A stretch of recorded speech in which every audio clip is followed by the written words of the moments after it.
Hey, which types of mangroves are found in the BVI? Okay, do you remember we said there are three but maybe four? Yeah. Because scientists can't agree. Mm-hmm. The three that are definitely mangroves are red mangroves, also known as the walking man mangrove because they have their long limbs and they grow in the water. And then at the back of the beach you're going to find white mangroves and black mangroves. Yeah. And then the fourth one that may or may not be a mangrove is called buttonwood. Okay, and they're very much like mangroves. I can't see any from here, but actually some of those trees sticking up are buttonwood. So those are the four. Oh my gosh. Okay. What are there mangroves that are endangered in the BVI? If so, why are they endangered? All of them are endangered in the BVI. We've lost about 85% of ours, maybe more, in the last 75 years. And the reason is because the BVI has been developing from a very quiet place where not very much happened to one that's quite busy with lots of things going on. And the main problem that the BVI's had is that we have steep hills, and so what we've done is we've destroyed the mangroves to push out land into the sea. So if you go around Road Town, which is all flat ground, and all those buildings are in town with the banks and things, they all used to be mangroves. Wow. Okay, but that's all land that we reclaimed by dredging from the sea and taking out the mangroves. It's the same all along the coast, Fish Bay, Nanny Key, they all used to be mangroves. So that's why we've lost them. Okay.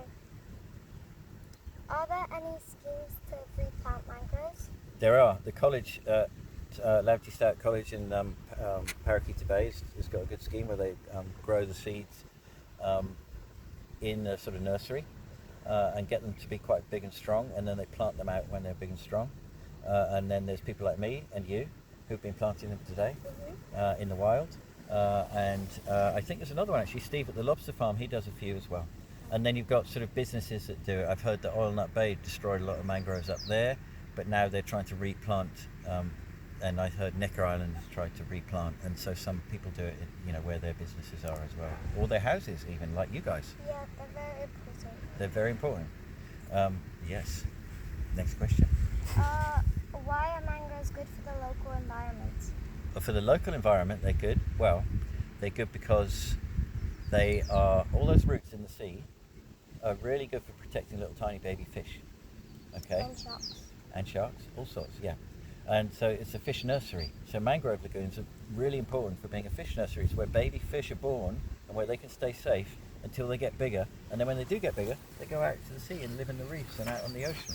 Okay? So the baby fish that are in the mangrove lagoon don't stay there. They go out, and that's the fish that we have in the BVI. So they're really important for that reason. And another reason is because they protect the coastline. Remember how they were all mashed up by the hurricane? Yeah. Well, actually, they were beaten from the top, but none of them got pulled out. And by being there, the mangroves actually act as a barrier, like a sea wall, and they protect the coastline. Yeah. Because all those legs in the ground, all those roots in the ground, they're like anchors on a boat. Yeah. So when the big storms come, the big seas come, they can't pull the trees out, and the trees break up all that energy, and they protect what's behind. So they protect the coast all the way around. So it's like a border. Exactly, a really important border.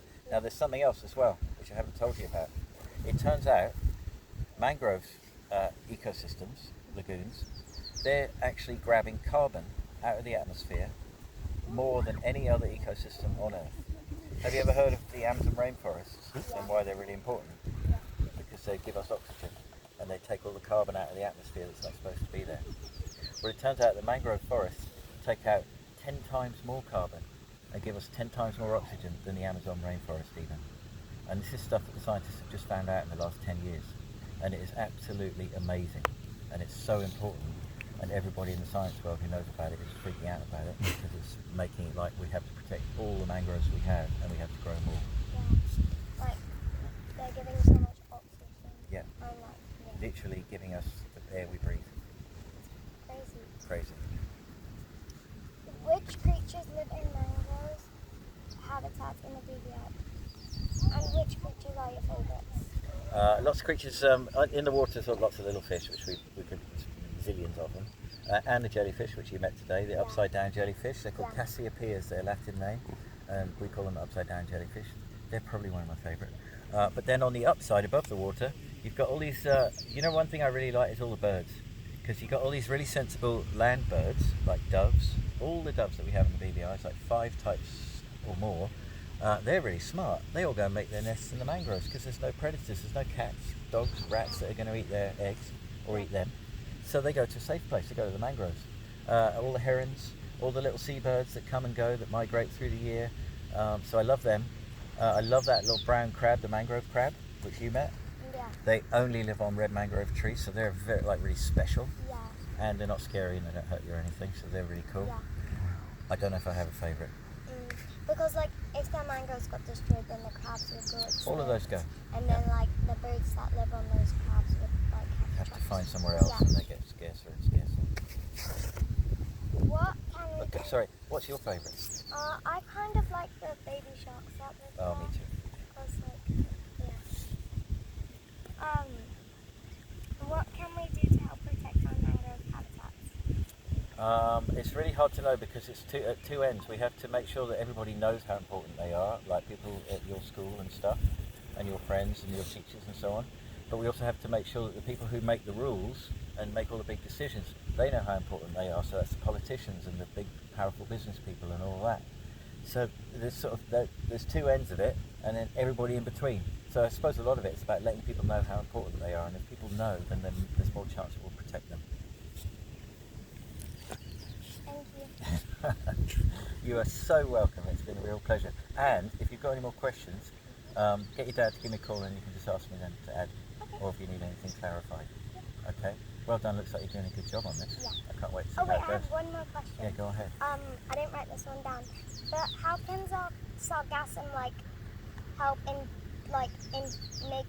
what does sargassum do to the mangroves? That's a good question. Actually, it's really sad. What happens is it comes in, and then it piles up against the trees like you saw, and then smothers the bottom. And I was saying to your mum, what happens is it starts to rot after a few days, and the process of rotting uses fuel, and that fuel is oxygen, and so it takes that oxygen out of the water. Now everything that we saw living in the water, the fish, the jellyfish, the crabs, the sharks, everything, they need that oxygen to be there. If it's not there, they die. So if they haven't got out of the area before, the sharks, so they're pretty nimble, they can get out. But the jellyfish and things, and all the algae and everything, they can't, so they just die. So the sargassum smothers everything and it just kills it. And then it takes months and months. Now those jellyfish, I didn't tell you about it, didn't get a chance, but those jellyfish are actually immortal. They can't die. So when they're killed, like these ones here that we saw in there in the lagoon, what they've done, when they're alive, they leave a little single cell from their body in the lagoon. They just let them go. And the lagoon is full of little cells that belong to those jellyfish. And they sit there for months and months and months, doing nothing. But when certain temperatures and tides and all things combine, that triggers those little cells to begin a process. If you look it up, it's called mitosis, where a cell divides into 2, and then it becomes 4, and it becomes 8, and it becomes 16. It doubles. And then, out of that one cell, now you have a new jellyfish. And that new jellyfish is exactly the same